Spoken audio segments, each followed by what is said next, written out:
Et si le Rafale français affrontait le F-22 américain ou le Su-57 russe, lequel sortirait vainqueur?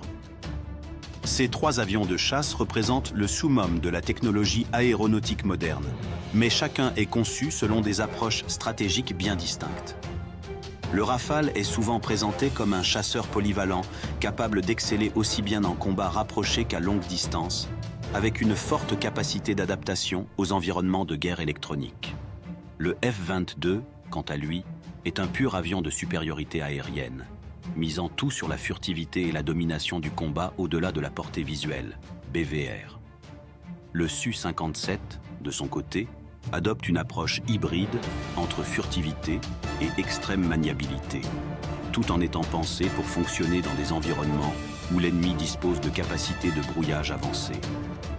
D'un point de vue aérodynamique, le Rafale se distingue par son design alliant des ailes delta et des plans canards, une combinaison qui lui confère une grande agilité, une excellente stabilité et une capacité à effectuer des manœuvres serrées tout en conservant son énergie. Cette conception lui permet de changer rapidement d'angle d'attaque et de surprendre ses adversaires en combat rapproché. Son aérodynamisme lui permet également d'opérer à différentes altitudes et d'adapter sa vitesse sans compromettre ses performances. Contrairement aux avions furtifs comme le F-22, le Rafale n'a pas été conçu avec un objectif de furtivité totale, mais il mise sur une furtivité passive, utilisant des matériaux absorbants et des structures optimisées pour limiter sa signature radar, le rendant plus discret que véritablement invisible. Cette approche lui permet de conserver des performances aérodynamiques optimales sans les compromis qu'implique la furtivité active. Le F-22 Raptor, en revanche, a été conçu dès le départ pour dominer le ciel, tout en restant invisible aux radars ennemis. Son fuselage angulaire et ses matériaux absorbants réduisent drastiquement sa signature radar, lui permettant de voler à proximité de zones hostiles sans être détecté. Cependant, cette priorité accordée à la furtivité impose des contraintes sur son aérodynamisme, notamment un rayon de virage plus large et une agilité légèrement inférieure à celle du Rafale en combat rapproché. De plus, le F-22 a une structure interne qui limite sa capacité d'emport en armement pour préserver son profil furtif, contrairement au Rafale qui peut emporter un large éventail de charges sous ses ailes. Le Su-57, de son côté, possède une conception aérodynamique qui cherche à équilibrer furtivité et agilité.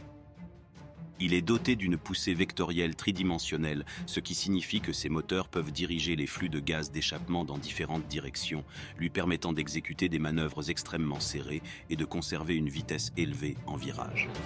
Cependant, sa furtivité est souvent critiquée en raison de ses moteurs non carénés, qui augmentent sa signature infrarouge et radar.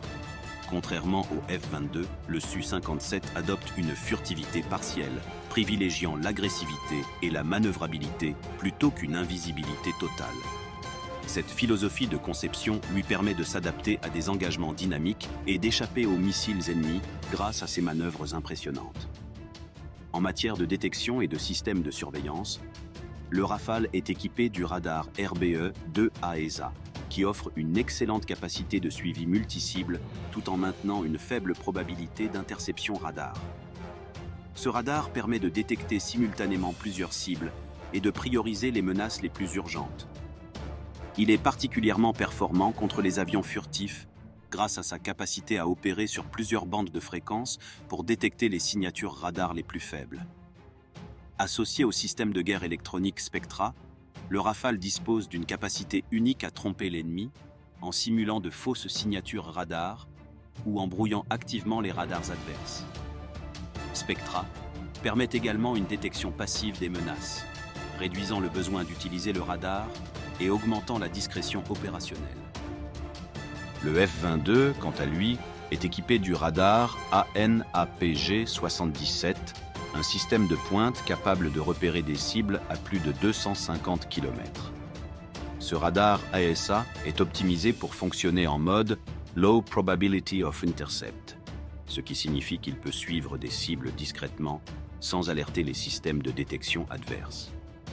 Il est particulièrement redoutable en combat BVR, où sa combinaison de furtivité et de détection longue portée lui permet d'engager l'ennemi avant même d'être repéré. Cependant, contrairement au Rafale, le F-22 ne dispose pas d'un système de brouillage aussi avancé que Spectra, ce qui signifie que s'il est détecté, il dispose de moins de moyens pour contrer une attaque électronique ennemie. Le Su-57, quant à lui, est équipé du radar N036 Bielka, un système unique qui intègre plusieurs antennes réparties sur le fuselage, offrant une couverture radar quasi complète à 360 degrés. Ce radar est conçu pour suivre les cibles furtives en utilisant une combinaison de fréquences radar et de capteurs optiques infrarouges.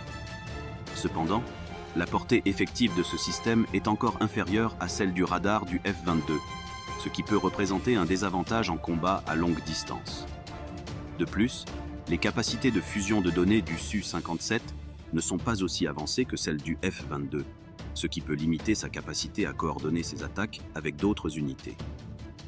En matière de signature radar, le Rafale est souvent perçu comme un avion non furtif, mais sa discrétion avancée lui permet d'être très difficile à détecter, surtout lorsqu'il utilise ses contre-mesures électroniques.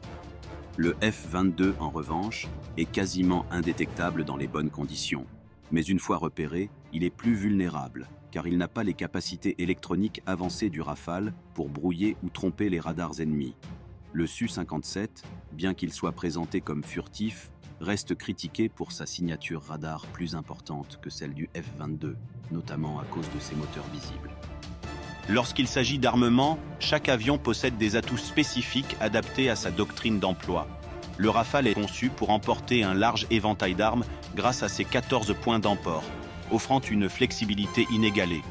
Il est équipé des missiles Mika-IR et EM, qui permettent des engagements à courte et moyenne portée avec une précision exceptionnelle, ainsi que du Météore, considéré comme l'un des meilleurs missiles BVR au monde, capable de frapper des cibles à plus de 150 km avec un guidage actif jusqu'à l'impact. Le Rafale dispose également d'un canon de 30 mm pour les engagements rapprochés. En revanche, le F-22, bien que redoutable, est limité par sa conception furtive qui impose un emport interne des armes pour préserver son invisibilité au radar. Il est armé des missiles IM-120 AMRAAM, efficaces à longue portée, et des missiles à courte portée, IM-9X Sidewinder, particulièrement maniables. Le Su-57, quant à lui, se distingue par des missiles de très longue portée comme le R-37M, capables de toucher des cibles jusqu'à 200 km, mais leur fiabilité en situation de combat reste incertaine. En combat rapproché, ou dogfight, la manœuvrabilité et la réactivité sont essentielles. Le Rafale, grâce à sa légèreté et à sa conception aérodynamique avec plan canard, excelle dans les virages serrés et les changements rapides de direction.